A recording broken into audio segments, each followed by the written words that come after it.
Hemos visto en todo el mundo con horror las imágenes desde agosto de 2014 de estos encapuchados que han degollado y lo han mostrado en videos. Ellos son miembros del Estado Islámico de Siria y de Irak, y estos hombres les han cortado la cabeza a una serie de rehenes. El hombre que ha hablado en la mayor parte de los videos tiene acento británico. Y ha sido identificado no solamente por la BBC, sino por el periódico The Washington Post.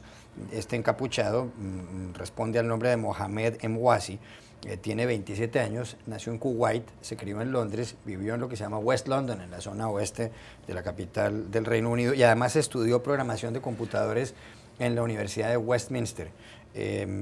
Según todas las informaciones, pues fue el hombre que le cortó la cabeza a James Foley y a Stephen Sotloff, dos periodistas estadounidenses, también a David Haynes, un británico, entre otros, y a Alan Henning, otro británico, un conductor de taxi. Dice el diario The Washington Post que él viajó a Siria en el año 2012.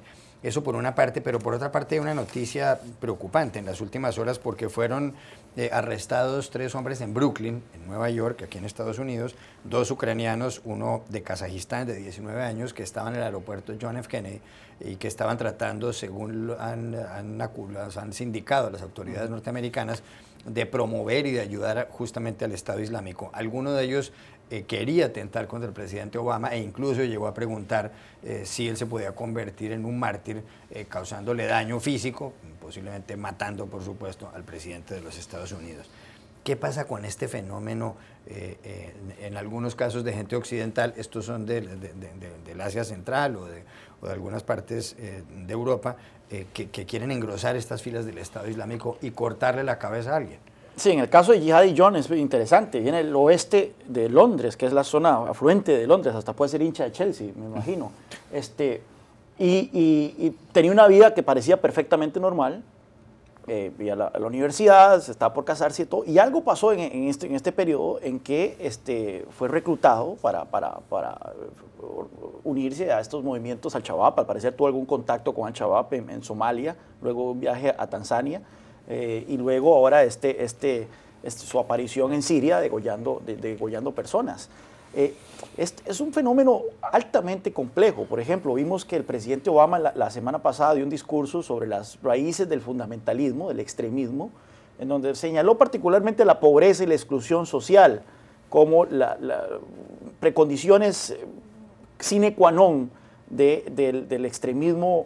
Él nunca menciona islámico, pero dice extremismo en general. Sin embargo, vemos que muchos de los perfiles de estos individuos no son perfiles de personas que precisamente nacieron en la miseria o han crecido en la pobreza.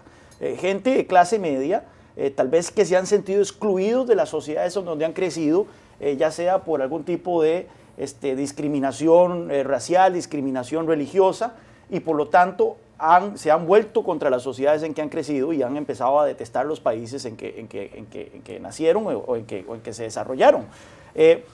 Se estima que 3.000 ciudadanos occidentales, mayormente de Europa, están en Occidente, están en Siria como tropas de ISIS. Y ahora con esto que está reportándose de estos 3 hombres en Brooklyn que fueron arrestados, uno que de Kazajstán y sí, los otros que de origen uzbeco, es preocupante porque estamos hablando ya de una zona del mundo que hasta este momento, que es de poblaciones musulmanas, pero que hasta este momento no había estado ausente el fenómeno del radicalismo islámico, pero que tiene las mismas condiciones que en su momento dieron raíz al fundamentalismo islámico en el mundo árabe, que es gobiernos dictatoriales, sí, ausencia de libertades políticas, etcétera, etcétera. Así que ojalá sea un caso aislado, pero bueno, no sería sorprendente entonces que tengamos otros focos de extremismo islámico desatándose en el centro de Asia, que sería muy preocupante. De Uzbekistán y de Kazajistán. Pepe López Zamora. Sí, definitivamente. Yo creo que hay elementos en la historia personal de Emwazi, ¿no?, que fueron también reconstruidos por el diario The Guardian, que podrían explicar un poco por qué en este caso aparentemente no es la marginación lo que fundamenta su radicalización, ¿no? Me parece ser que él percibía que había sido hostigado por la policía, de hecho presentó una denuncia, Y algunos expertos justamente citados en el reportaje mencionaban que a veces las tácticas de la policía, por ejemplo, que no se le permitió salir a su país de origen, que era Kuwaití, para contraer matrimonio y conseguir un empleo, pueden explicar de alguna manera cómo si las personas se ven, digamos, radicalizadas por ese tipo de fenómenos. Sin embargo, es un tema muy, muy complejo. Yo creo que es un dolor de cabeza especial para los servicios de inteligencia. Antes de venir justamente a este programa, estaba siguiendo la comparecencia de James Clapper, director de Inteligencia Nacional en el Senado, y hablaba justamente de esas dificultades y de que estamos en un panorama, lo llamó, de inestabilidad impredecible. Es decir, que hay tantos fenómenos como este, el reclutamiento, desplazamientos de personas, conflictos fronterizos, etcétera, donde que te lo diga el director de Inteligencia Nacional, que tiene un presupuesto de cientos de miles de millones, y le diga y le reconozca al Congreso, no sabemos qué va a pasar. Incluso en los países que ahorita vemos como democracias estables, en el lapso de 2 años podrían estar en una situación totalmente impredecible. Realmente te muestra, ¿no?, la volatilidad que existe en el entorno internacional. Pablo Pardo. Sí, yo creo que por una parte, efectivamente, tratar de aplicar criterios económicos o de exclusión económica al fundamentalismo islámico es un error total. Es decir, el fundamentalista por excelencia, Osama Bin Laden, entre todas las cosas que era, no era pobre. Su sucesor en Al-Qaeda, Ayman al-Zawahiri, es médico, que en Egipto, pues, por ejemplo, es una profesión muy respetada, bueno, y en cualquier parte. Es decir, los terroristas del 11S no eran pobres en absoluto, estaban estudiando en Europa.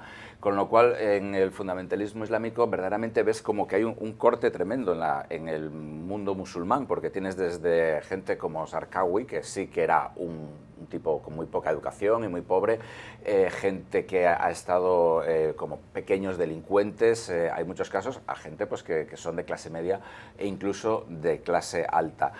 Lo que también creo que es muy interesante es que también corta transversalmente, porque, por ejemplo, como tú comentabas antes, hay casos de Uzbekistán, donde de hecho hubo uno de los movimientos terroristas más próximos a Al-Qaeda, que era el movimiento islámico de Uzbekistán, que fue destruido por Estados Unidos después del 11S, llega a Boston con el maratón.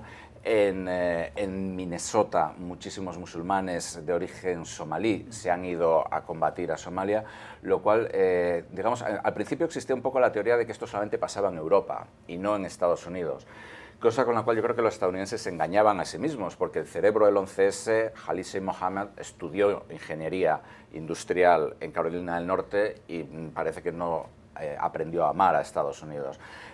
Ahora mismo, digamos que ya es una cuestión verdaderamente muy complicada, porque ya no cabe pensar solamente en gente rica, gente pobre, gente de un determinado origen. También en el mundo musulmán se pensaba al principio que era solamente de los países del Golfo, que era una forma de reafirmar la supremacía sobre el Islam de Arabia Saudí, de esos países. Ahora tenemos somalíes, tenemos gente de todas partes.